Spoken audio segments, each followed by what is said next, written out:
Hi, and welcome back to Gray Magnolias. Thought I'd start off this episode on showing you how I make my husband's favorite chicken. He literally ate this for 3 months straight. It is a perfect snack if you're like on a protein, like you need more protein to kind of just fit it in. That's what he says.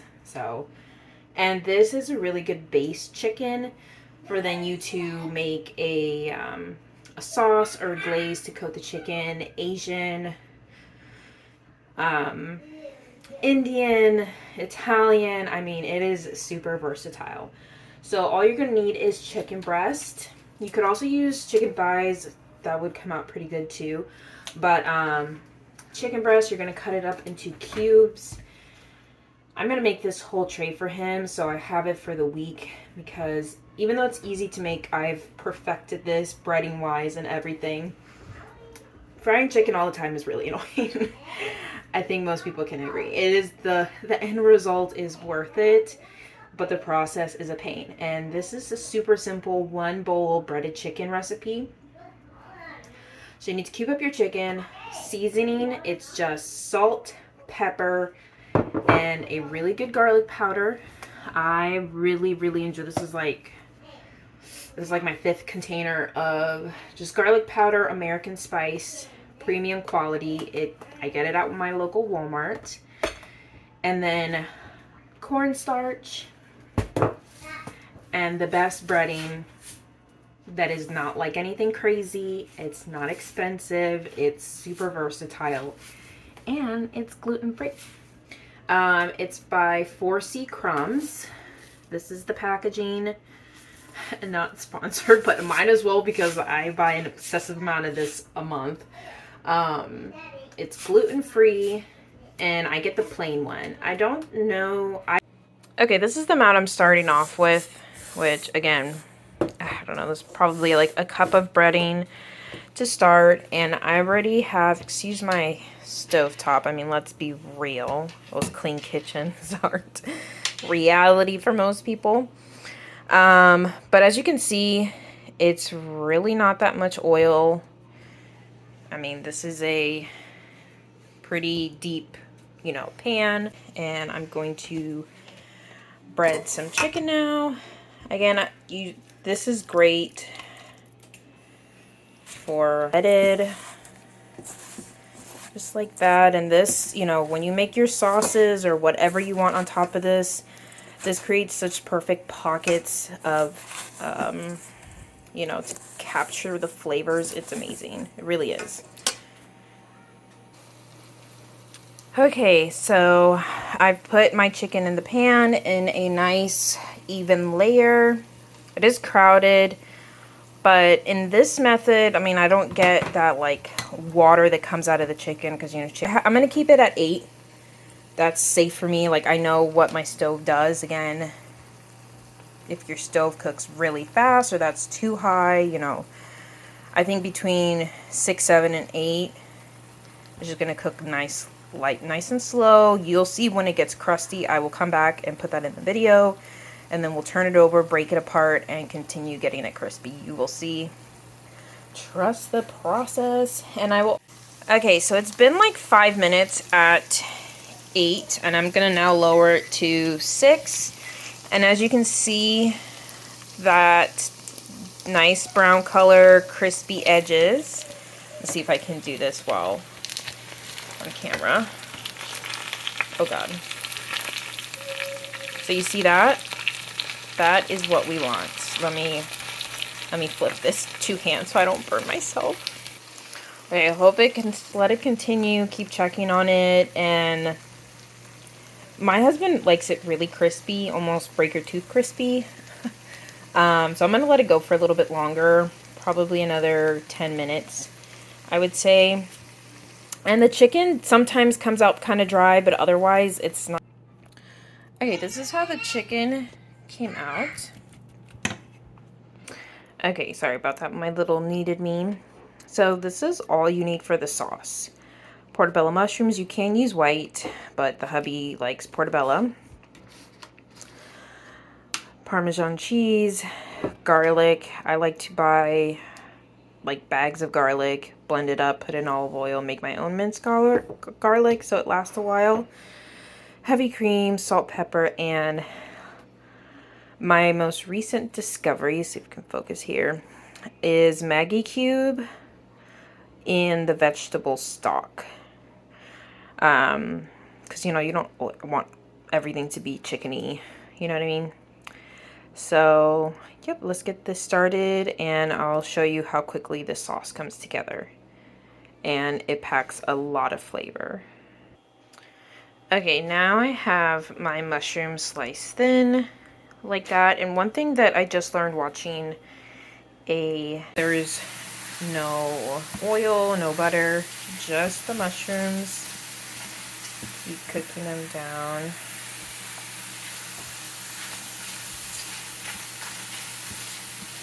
It smells so good. I could live off of mushrooms 100%.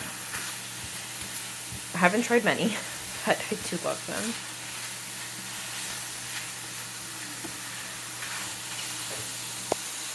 And you can already see the amount of water that is cooking off of that.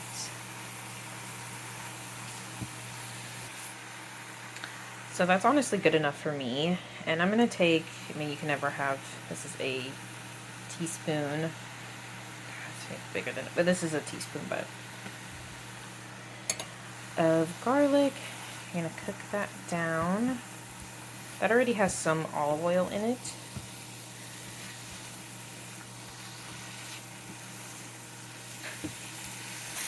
Now I've added about a tablespoon and a half of butter. You could do a little less, a little more. And all I did was a sprinkle, a dash or two of salt, a dash or two of pepper, and now I'm going to put the Maggi cube vegetable stock in there.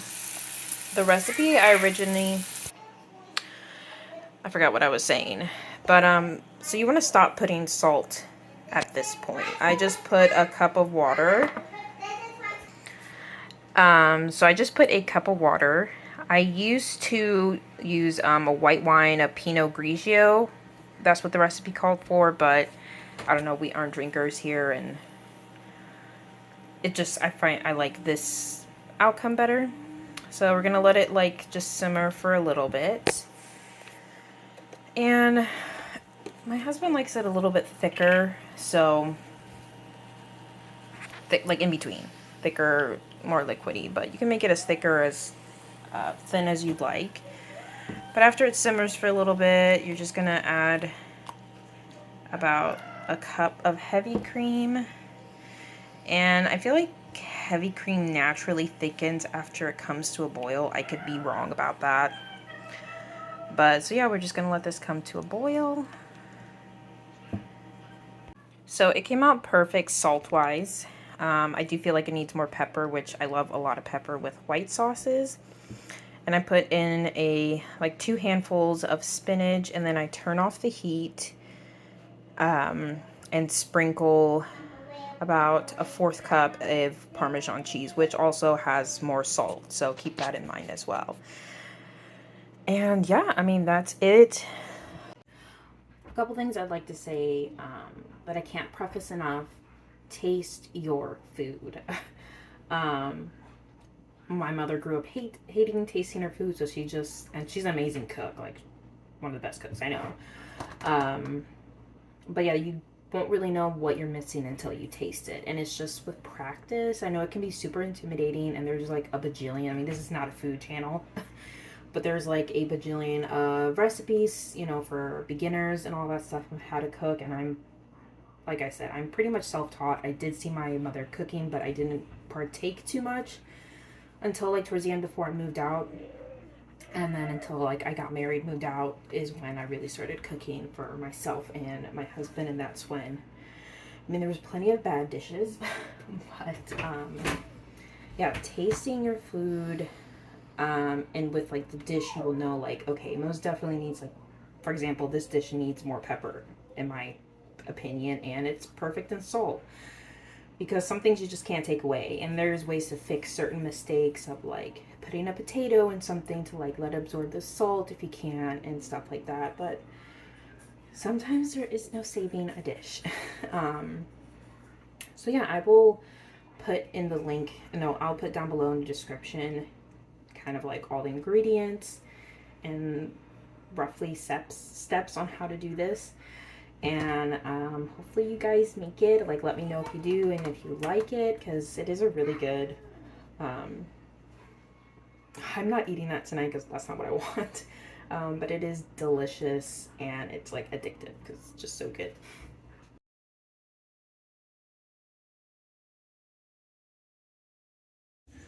Good morning. It is Saturday. I am getting ready for work. I took a much needed shower. God, you know, just showers just make you come alive. You know what I mean? Especially if you have a little one. And I mean, I shower every day, but there's always like a shower, if you know what I mean. That you just shower head to toe properly, not rush, take your time, enjoy the hot water hitting your skin. That's the kind of shower I had this morning. So I work today, and on Saturdays I like to just get a little more ready than normal, because it's the weekend and I usually deal with a lot more people, except today I don't think it's that busy. But I washed my hair. I have naturally curly hair, but I don't, not that I don't love it, it's just literally every layer is a different texture. And I know with having a curly hair routine, it takes a lot, and I just don't have time for that. So it's a lot more convenient for me to use my knockoff Revlon like round brush thing that was really popular a few years ago, and just blow it out so it's like half straight. And then I take my flat iron and run it through and flip the ends. But with summer coming, I probably will be wearing my hair curly, whatever it looks like, even if it's like terrible looking curls. But I'm gonna do a little bit of makeup. I used to watch, that was like one of the first things I watched when I got on YouTube like years ago when I was like 12 or 13. So I love makeup videos, but I still keep it simple. Like, I never got into like buying it and having like these crazy makeup looks or anything. I actually went, oh my god, I went like 5 years without wearing a lick of makeup, and only recently, about now, I would say 2-3 years ago, did I start wearing makeup again. And it's just kind of like a little, you know, I do it for me. I really enjoy like my simple looks. So I'll show you what I'm using. None of this is sponsored. I will link it down below, and those will not be affiliate links. I'm not there yet, I guess. So I already prepped my face. Like, I washed it. I put the lotion I use, which again, I'm not the best, but I just used this Fruit of the Earth Vitamin E skincare cream. Walmart, it does it for me. I have pretty good skin. I mean, I do have some blemishes here. That's just like some dark patches, and I mainly get blackheads, and then when I get anxious, I like pick at my face. But I've been doing a good job. But that's just like, I just have normal texture. I do suffer from hirsutism because I do have PCOS, so I already did that prep, and I got rid of my beard. I hate it so much, but it's something that I'm living with, so it is what it is. My husband doesn't care, and I don't really care. Like, I only shave my face when I have to go to work because I don't want to look like, you know, it bothers me, but only when I work. If I'm home or if I'm like out running errands, I could like care less. So yeah, so my face is ready. This is all I use for my face. This is my moisturizer. This is my foundation in the color Honey 85. This is my mascara, super affordable. It is not waterproof, even though it's 18 hour. This is my eyeliner, which is just a brown by LA Girl. And this is my blush, which is a cream blush by Maybelline in the color Nude Burn. And this is my setting powder, which is Wet n Wild. Okay, can't really see that, but yeah, just super basic. And then for a bronzer look, sometimes I use this brown lipstick that's Ancient Avon in the color Brown Sugar. I don't know what's happening there. I don't know if you can really see it in this lighting. But yeah, I'm done with my makeup. I really like obviously my eyes look like, oh, you're wearing makeup, but my skin, I do like my skin despite it being textured and having blemishes on that side mainly. But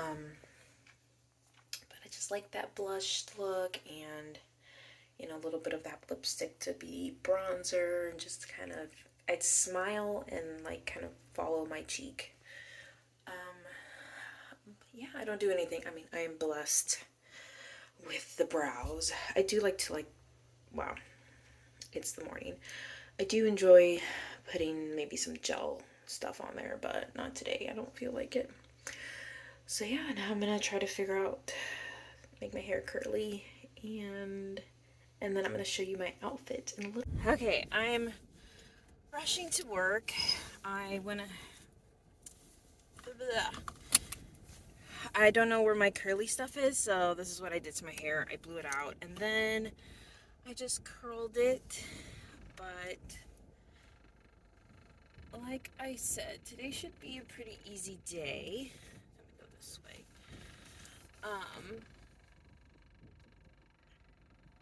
And I didn't get any writing done the last couple days that I worked. I was too busy reading, which is good because I feel like I haven't read in such a long time. And I'm reading 2 really good books, and I'm almost actually done with both of them. I don't know if I'll indulge in that today or save it for the start of my weekend tomorrow, like Sunday morning, nice cup of tea, my reading. But I really want to get back into it. I actually started an exercise, which I will, whenever I finish it, or I feel like, okay, I'm done, I will make it into a book. I don't understand how people can talk and run. I'd be like, I walk up the stairs at my job and come back down when I have to like check on something, and I'm out of breath. But the exercise I've been doing, which was really fun, is I find a piece of art or photograph or something like that on Pinterest, and I write a story with it. So far I've done 3, and I put some music on, like completely zone out, and I put a 30-minute timer on. And I just write whatever comes to mind first. And I cannot make any changes on it unless like it's obviously grammatical or spelling. And like whatever I write is what I write. Should I go straight? Been music that I listen to, like I re-listen to lyrics and maybe a piece of artwork that I came across on Pinterest, or just whatever random story I thought of in my head. But that's been a really fun exercise. For different forms, I want to challenge myself to write in first person, second person, third person, to write darker, lighter, just like really think out of the box to do different techniques, because I don't really, I mean, you know, there's some authors, they're like, oh, they only write contemporary, or they only write, you know, dark romance or monster romance. I really just want to, if like I come up with a story, like, you know, I hope to execute it one and just like do whatever comes to mind, because I don't want to be just stuck on one thing. It will always be romance for sure, but yeah, I don't want it to be just one kind of romance. So the one of the my big project, I can just label it like that, Deja Vu, which I will always be linking down in the description to Wattpad, which you can read the first 6 chapters there. Again, they're not edited, so please be kind to that regard. But if you want to check that out, that is like a contemporary murder mystery mafia romance. It's light, there's banter, but there's also dark moments. Maybe not what I've published, but there will be, you know, there's some other things. And like my small project, it's just straight filth. It's just straight filth. I thought about it one day. I even posted it on my like Instagram stories when I was doing the chore that led to the story, which I'm gonna leave it at that. And I was like, you know what? Why not? Like, whatever. But yeah, let's see if I can do this again. I am not equipped, so it's gonna be at that angle. Okay, so this is my outfit for the day. I'm wearing the everyday crochet cardigan I just finished, which is perfect for the office. I'm wearing, all this is thrifted. And fun fact, at Goodwill, I don't think they do it everywhere, but at my local Goodwill, on Sundays and Mondays, certain color tags are $1.49. Okay, $1.49, and I have like scored like you wouldn't believe. I know thrift stores are hit or miss. You either find crazy stuff or you don't. It's just a matter of trying, to be honest. But yeah, I got this. I think it's from Target because it says Anna, and I think that's a Target brand, but it's a, I want to say this is leopard, cheetah, I don't know. And it's like a tank. And then I'm wearing these army pants that are like kind of hammer time, but they're jeany. They like, they singe at the ankle. And yeah, that's my outfit. And then these earrings I got from, Soft Spoken. I think that's her name. She's on Instagram. I will most definitely link her Etsy shop down below. This was one of her, I got these last year, so these were like a collection she made at a different point. She doesn't have like the same thing all the time. Actually, her most current collection that's coming out looks super cute, or it's already been launched, but yeah. Hello, I'm just kind of like checking in. It's been quite slow today, so that's good. But I've gotten to chapter 23 in my read through, and so far I'm loving it. I'm adding a couple things, and there's a couple spots I want to maybe add more description and stuff like that. But so far I'm really liking it. I'm really proud of myself, and I hope people like it. I think that will be one hard thing about when I eventually publish and people read it and give their opinions. But I'm for sure, like, I will have my husband be like, just show me the good ones. And if the bad ones are pointing out something that I really should fix, and it's like, you know, that's not right or something like that, even though I hope to get beta readers or whatever, then okay, I can read those, but I don't want to read any single bad review, especially if they're just like ridiculous, because I know my story's not going to be for everyone. It's not going to be for everyone. Not everyone's going to like my flow, how I write and stuff like that, so I know that. But if they're just like nasty for no reason, like, okay, you know, if you're someone to leave a review, you can just be like, it was good, but it's not for me. You're like, this is not to my taste. It had this and this aspect. So if you like that, then you might like it, because everyone likes different things. I don't know, before, when I was like on a huge reading like kick. I think it was 2021. I was reading like crazy. I would love every single book that I read. I was like 5 star, 5 star. And then I would go look at reviews and everyone hated it. I was like, dang, like I was like terrible books. But then if you really read the reviews, they're so shitty. Like, you know, they bash what the story was about, but, you know, now most authors give like a trigger warning, like, hey, this book has X, Y, and Z. If you don't like to read about that stuff, don't read it. You're not gonna like it. Like, point blank. Period.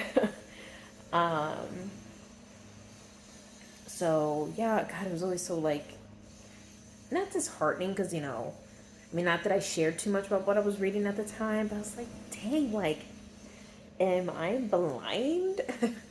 But now, um, my taste in reading has drastically changed. Like, I still like the same tropes, I still like the same, you know, certain aspects of things, but which actually got me into some pretty big slumps.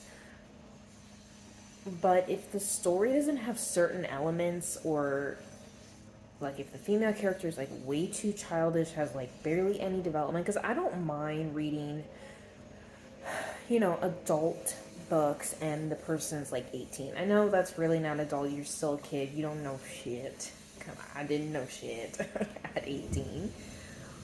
But, you know, like, it doesn't bother me like some people that don't like to read very mature situations with such young people, obviously over the legal age.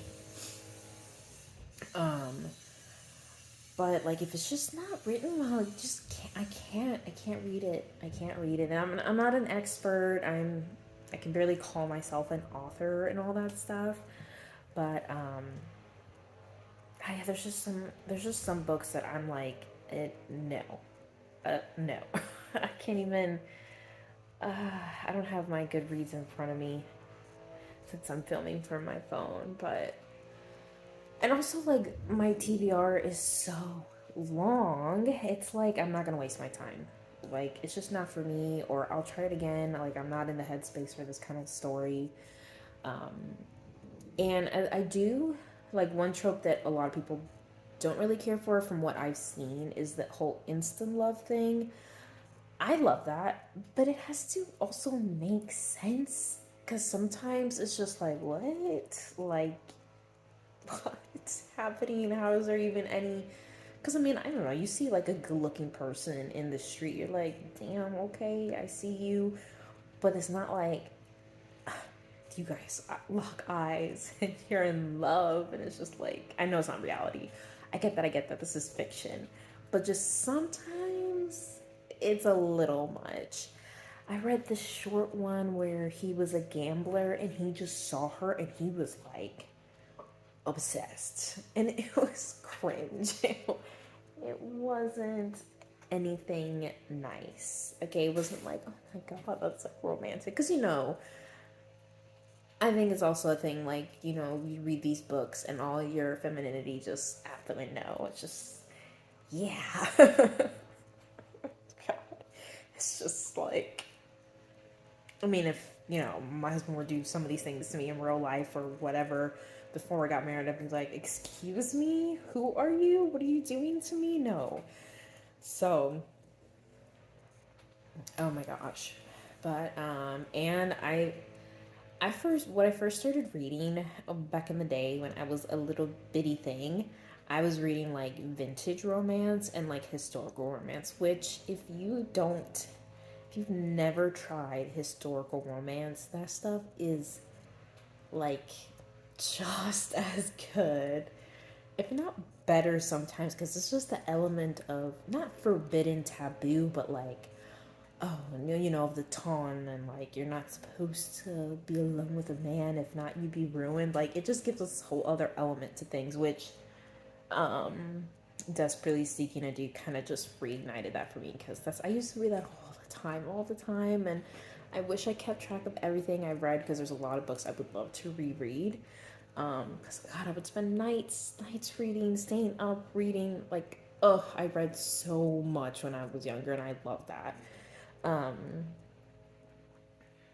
but yeah, no, I just now like, I do like instant love, but there has to be, um, I like to call it layers of the relationship. Like, I want them to talk, I want them to have conversation and not just barely in any interaction. It just doesn't feel, it doesn't give that real feeling to me.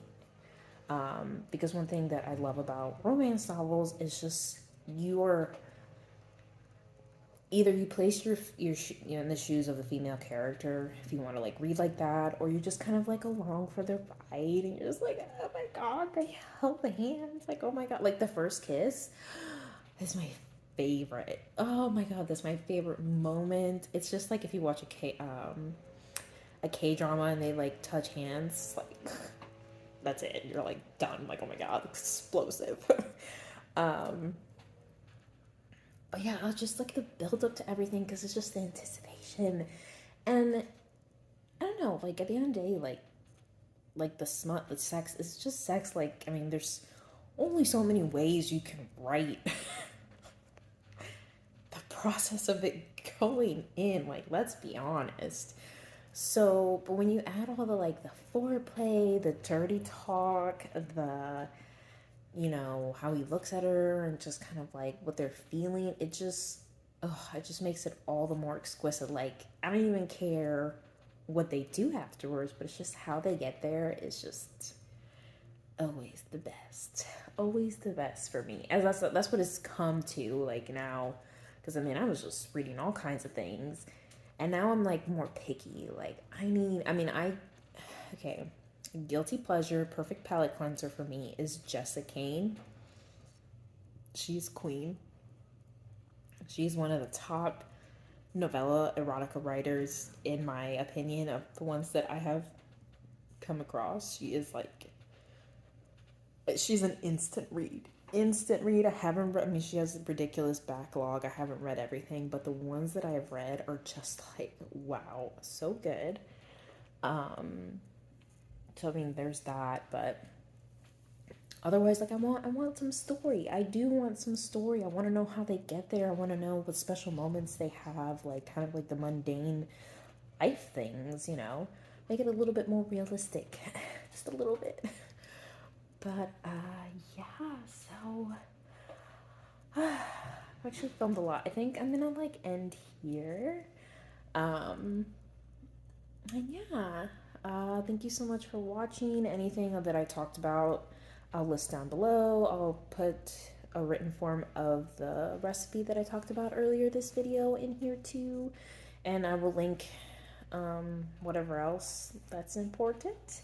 So yeah, I hope you enjoyed.